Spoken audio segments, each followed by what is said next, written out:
To build an art form, you need more than just talented artists. You need architects, people who build the stages, create the platforms, and nurture the next generation. In the story of modern Ugandan theatre, Philip Luswata has been that architect for over 20 years. He is a foundational force. While many might recognize him from his compelling roles in films like Queen of Katwe and The Girl in the Yellow Jumper, his true impact is felt on the stage. This is the world he has tirelessly built. Not just as a celebrated actor, writer and director, but as a mentor and an innovator. His passion has never been just about his own performance. It's about developing the entire ecosystem. He founded the Theatre Factory, a cornerstone of Kampala's art scene. He lectures at Makerere University, shaping young minds. He even opened Playwrights Playhouse, a space specifically created to showcase the work of young Ugandan theatre talents. It's a career defined by a simple question. What does theatre in Uganda need to grow? Even today, he continues to answer that question in creative ways. His latest project saw him transform his mother's former nursery school into an open-air community theatre, proving that art can and should find a home anywhere. Philip Luswata doesn't just work in theatre, he invests his life in it. In this episode, I speak with him about that journey of building an art form from the ground up. My name is Fola Folayan, and this is Minding Your Business Africa.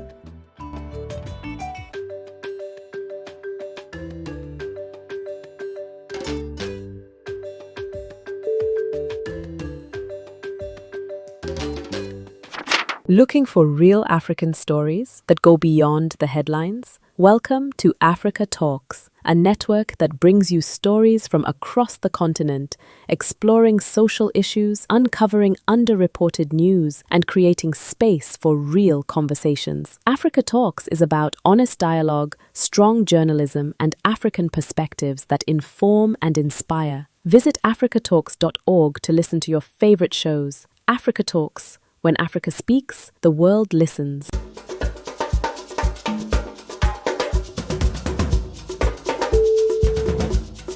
People are not coming to the theatre at this time because you are showing your plays at the wrong time. You are showing your plays at the time when they have left office, they are showering at home, ironing their t-shirt and their shorts. Ready to go out. Yeah, and show themselves off. And remember the stress these people have. They are stressed because there is a car loan. You have a loan to buy land. Before, our fathers were given free housing by government. True that. Now, at around that time, government privatized everything. They sold the houses, they sold. So now, there's no government job will give you a home. You have to get your own home. That is true. So these young people were stressed. They didn't have space for this kind of Shakespeare plays where the plot comes from beginning, middle, end. 5-act structure. Then she came, then they fell in love. So they don't have time for that. So the people thought I was joking. I started, I had an old man, he owned a nice bar, very expensive pub. So I sold the idea to him. And the guy was coming from Canada, so he had a theater background in his head. He got me immediately, put for me a stage, got me lights, everything. Then he was a doctor. He'd be watching us from our rehearsals from his... as he's treating patients, he's watching us rehearse. Then he can call. Now I think I'm wondering what the patients were going through when he's calling to quarrel. But at the end of the day, we did exactly that. We started the plays at 9 p.m. in a bar. So we do short skits, this kind of skit like now, because we are very good at that. This kind of crocodile skit. But that's an internet joke, but we'd get our own experiences. As you're coming, we ask you, what went? Everyone had to come with 3 stories of what happened to me today. There is something funny about how you came here. There are like 3 funny stories if you look deep into it. So we taught ourselves to think deep into that. And we'll do like 1, 2, 3, 4, 10 skits. And people, at first, nobody would come. Then with time, we were charging very little money. We were charging 2,000 Okay, shillings. yeah. Uganda shillings. At first, people would come, pay the 2,000 Uganda shillings. They wonder how we are making money. They buy us crates of beer because they notice that the higher we get, the funnier we become. And now for us, we also used to look forward to that opportunity because we are going to catch pints. Of course. So there was always someone buying pints. Then it come today, and would create stories very quickly. Today, my boss did this. You go and act that. And then we go and formulate it very fast. Wow. So the night became so popular. The viewers themselves insisted that we have to increase the money because the place is too full. You can't So you charge started 2,000. packing out the venues. It was too full. And people are overflowing. So we started charging 5,000. Now, the funny thing is, when we charged 5,000, people doubled rather than reduced.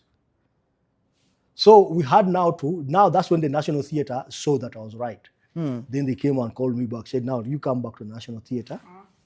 So you come back to the National Theatre. So we went back now to the National Theatre, but they told us, of course, to come down a bit. So we started at 8:30 instead of 9. Still, bigger space. People say now you cannot be here and you're charging the other 5,000 because this is now not cheap work. Now this is premium. Yeah, so 10. People tripled again. Ugandans were strange people. When we charged higher, they became more. Wow. And before we knew it, sketch comedy was a thing in Kampala, the biggest thing. We would park the streets.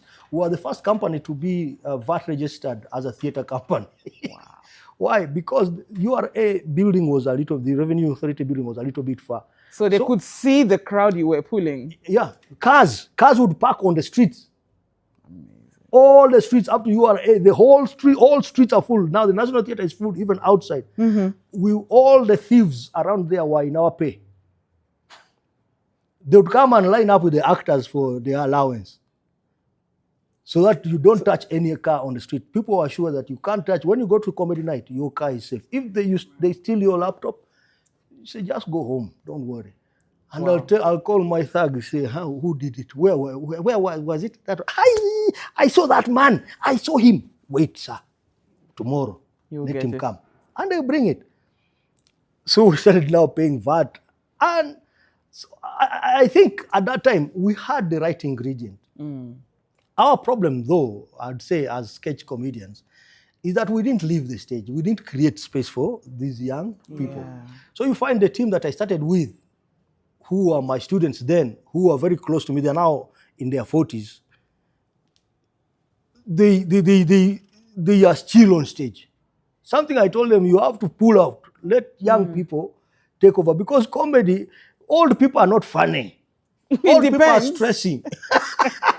I want to ask you about Uganda, Ugandan theatre and how you got into it. I know that right now you're lecturing, you're a professor of theatre, but from the ground up, from you lecturing to you starting a theatre company, what was that like? For me, what was the reception from young Ugandans? For me, just like many people like me, I didn't get into art because of poverty or suffering. For me, at home, my mother was well off. She could have paid for me to do something else. And I didn't really choose it either. I was arrogant. Okay. I came into theater because of arrogance. I used to paint. So I always believed myself. I was really good at painting, sculpture.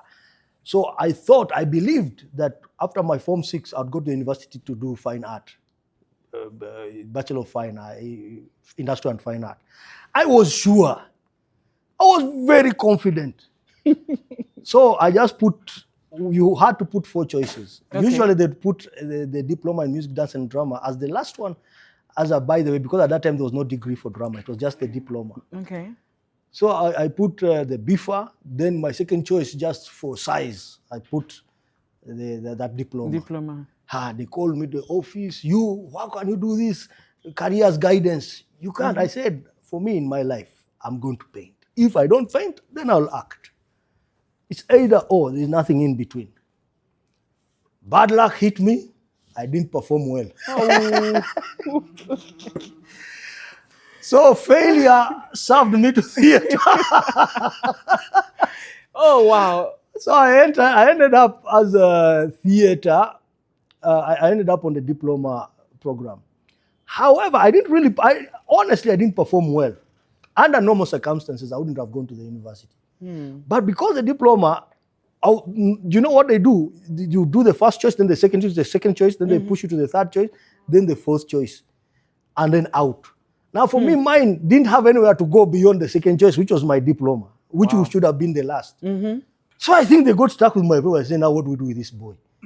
They gave me, I think when we went to the university, I was the worst performer out of the government-sponsored students. Wow.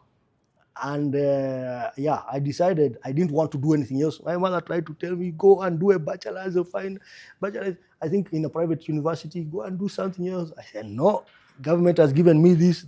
They can't be wrong. They are right. So let me first do this, then I'll do your degree.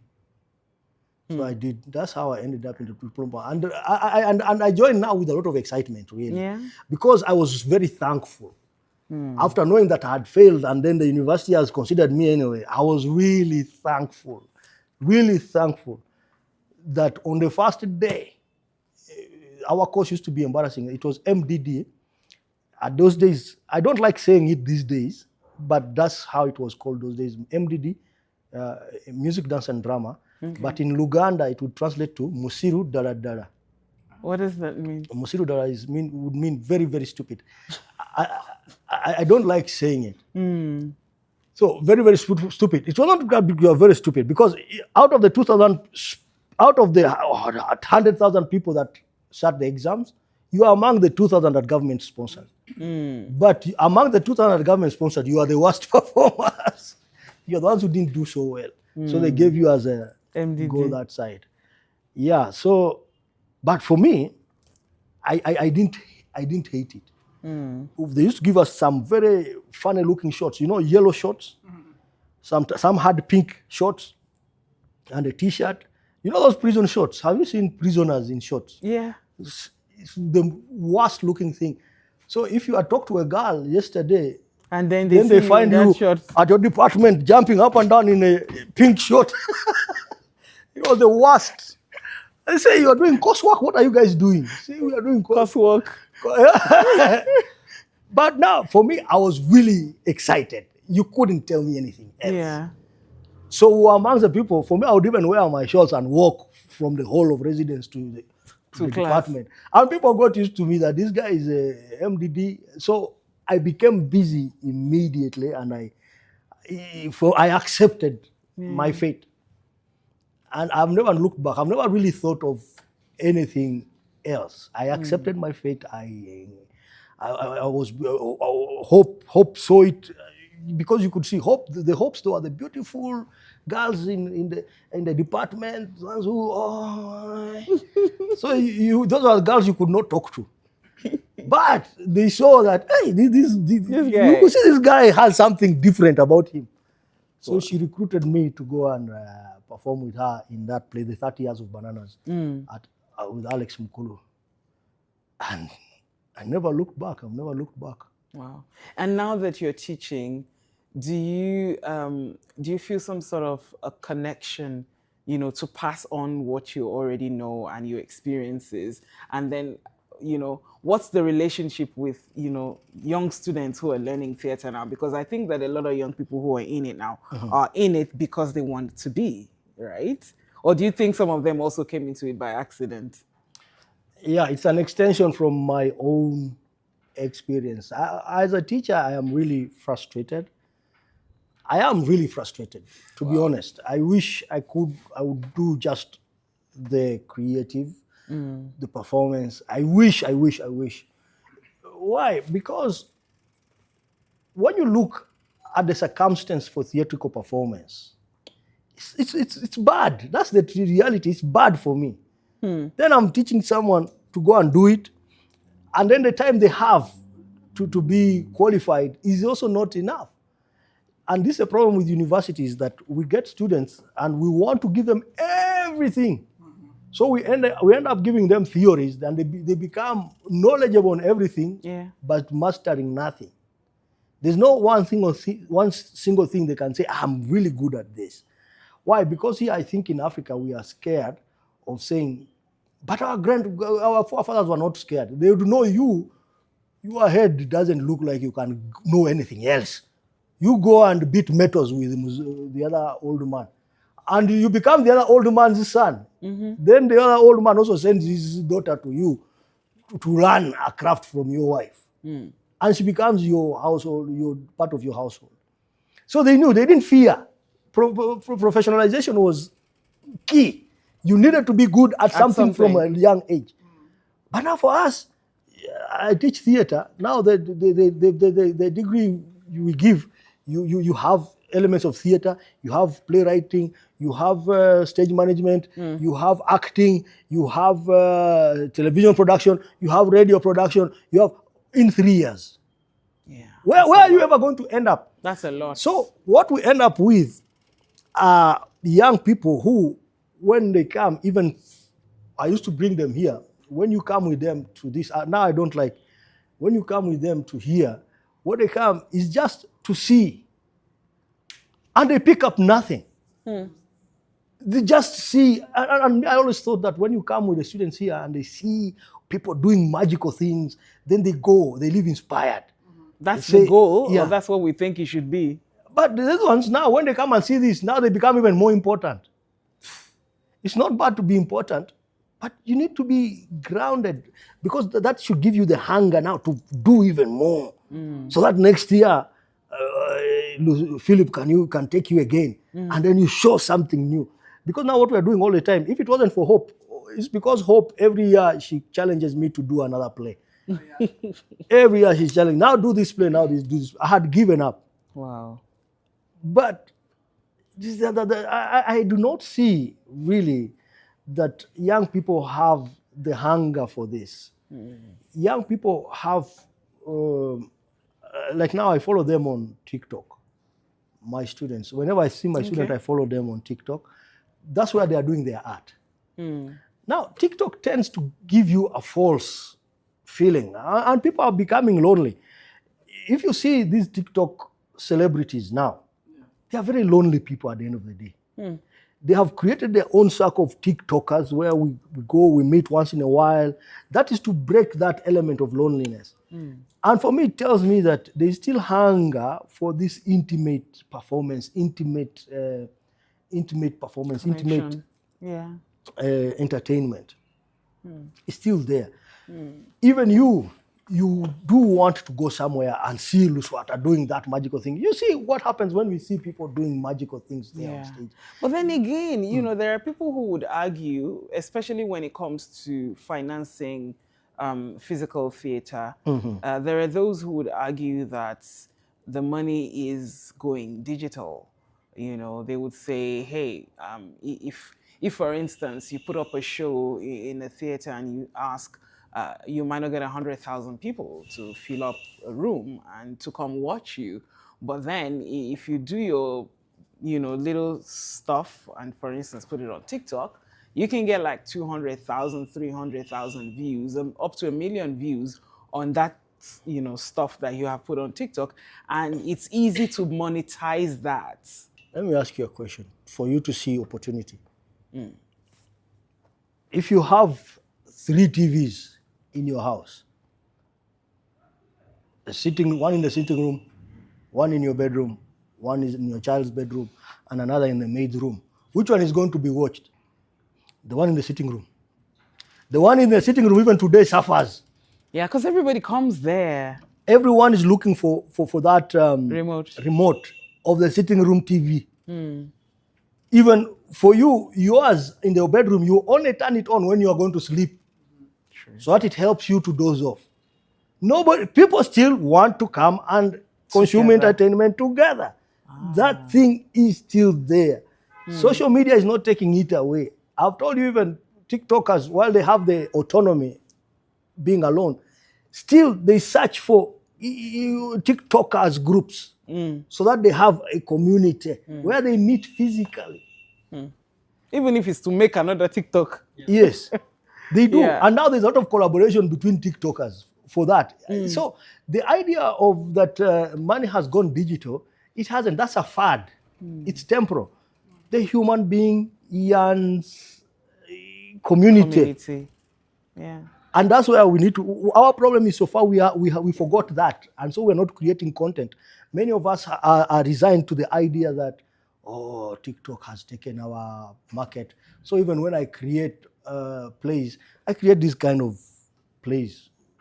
When we think about topics, Mia and Hope, we're thinking about now the invoice. Who is that good market? What kind of content would you create now if you know all of these factors were not there? Because the other time you said it's not a marketing problem that theater has, it's a content problem. What's your ideal kind of content? That's the problem that I don't know. If I knew, I would be doing it. To do it, I would need funds. We tried it, like I said, with our play, our 52 reckless plays, because what we were trying to see is which of our 52 plays are people going to like. When we went to ask for funding to help us on that journey, everyone thought that was reckless. It can't be done. You already called it reckless. Yeah. Yeah, it was reckless. We called it reckless because that's what they told us. That's reckless. Wow. So we said, okay, we are doing 52 reckless plays. So we need to look at art as research. That's the most important thing. You must look at theater, film, and everything, and even us who teach it. The problem is we teach it as academic. Oh, no. We need to look at it as research, the processes of finding out. That's why our forefathers looked at it as, chose for it to be religion, for it to be worship, for it to be spiritual. Because anytime you did something, you never knew what the outcome of it would be. And that was the reward, the vulnerability that it presented you. You see? But now for us, when we teach at the university, we teach for finality. We tell you this is how it is done. This is how you need to do A, B, C, D. Then we rewire your brain away from what you should be thinking. Right now, I know I can create a play for you. I know. So if you ask me about your content, I know the kind of content you might like. But you're not a good market. The good market is younger people. The good market is Ayo. These are the people who are buying theater now. And that's the reality, that the market has shifted. Young people have money early. Those days, old people used to have money, and young people, until your 30s, you didn't have money. Yeah. But now 23 guy is living in a mansion. He's buying a stadium. Me at 50, I'm saying, what did I do wrong? Why don't I have a stadium? If I understand this guy, then I'll know the market. And I don't need to understand this guy in Nigeria. That's the other thing we make a mistake. Okay. I need to understand this guy, because now you see, music is created in Uganda, it's consumed in Nigeria. It's created in Nigeria, it's consumed in Uganda. The young people of today are not tribal anymore. It's us who are tribal, where you're saying I'm targeting these language speakers. Young people today are not tribal. They're not segmented. They are the same everywhere. I got you. They are the same. They respond to the same thing on TikTok. I'm very much on TikTok. It's my biggest problem. They respond to everything.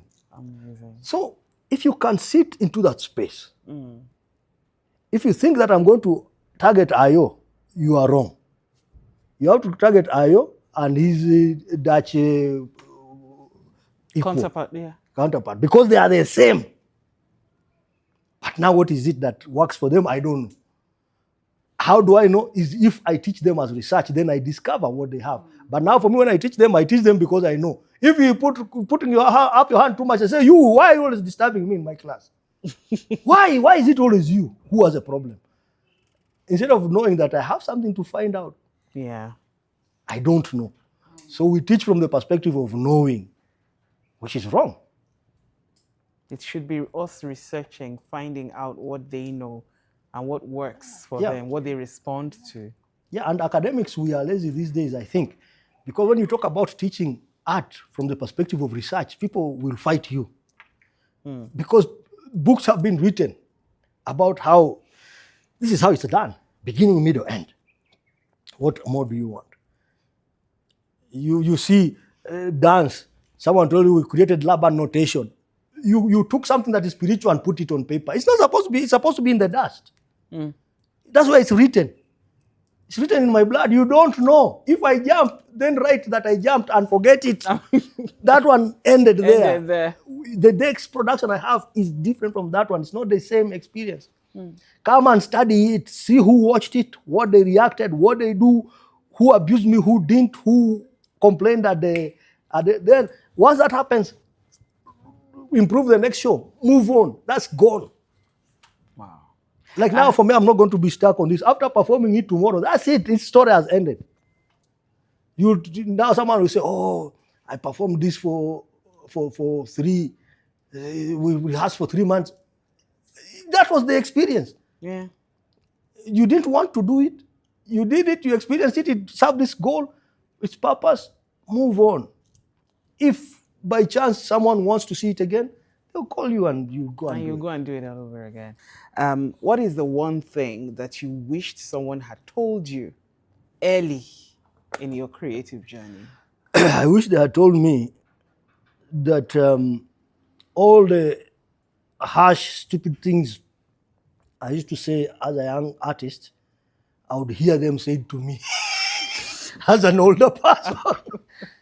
Everything. Let me tell you, I feel sorry for you because you have all those round table talks, panel discussion.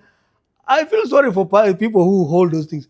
You hear the same crap over and over and over with no change. We love this craft. This craft as artists is not in our hands. It's in the hands of people who are bigger than us. Those people who are bigger than us needs to have the benevolence to give us. If they do not have that benevolence, we shall keep doing round table. And I like the English at those round table discussions. Oh, I think when I think about spirituality, I think about how art is going. I say, what the hell? Oh my God. Yeah. And I see it reflected in the play that you just rehearsed.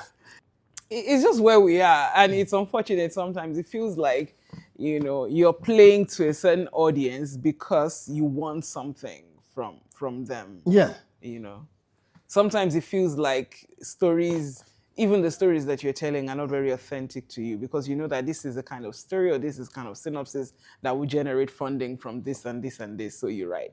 I also work in journalism, and one of the questions that I've been asking in the journalism space is, for those of us that do a lot of, data journalism, investigative work, it feels like we are just writing, a few years ago, it used to be HIV/AIDS, so we started writing proposals to do HIV/AIDS stories. And then later they said, oh, it's no longer HIV/AIDS. Now it's gender equality. So we became gender journalists. And then it's no longer gender journalists. Then it was COVID disinformation. We started to do COVID disinformation. And then after that, now they say it's climate change. Oh, all of us are now in climate change. So you were just following. So now why are you asking me what is the topic today, the theme? I don't know. Because like you, I have been abused mentally. I have been abused. None of us say what needs to be said. Nobody. We don't know it anymore. And yet what needs to be said is a very organic, is a very organic thing. It's a very organic process to speak. That's what I was saying. Speaking the truth is a very intellectual process. It is. It's something that you have to experience. But we do not have. We have been told we are victims of beginning, middle, and end. We are victims of structure. This is how stories are told. For me, I have the conviction that really our audiences, our people, can support our art if we give them what is right. People are inquisitive. When I've seen on TikTok, someone will come up with a very weird story, a woman, and everyone, whether rich or poor, all of us are going to view it. Yeah. And we'll all find a way to relate to the story Yes. one way or the other in our own way. Yeah, and when the guy you are looking at, all of you, is a dirty, scruffy guy on the street who has nothing corporate about him, but is speaking the truth in his own way. Yeah. Now that is the topic, that is the theme. But do I know how to tell that story? I don't know. Why? Because I'm always on panel discussions. Thank you. This has been very, very enlightening. Thank you. Thank you.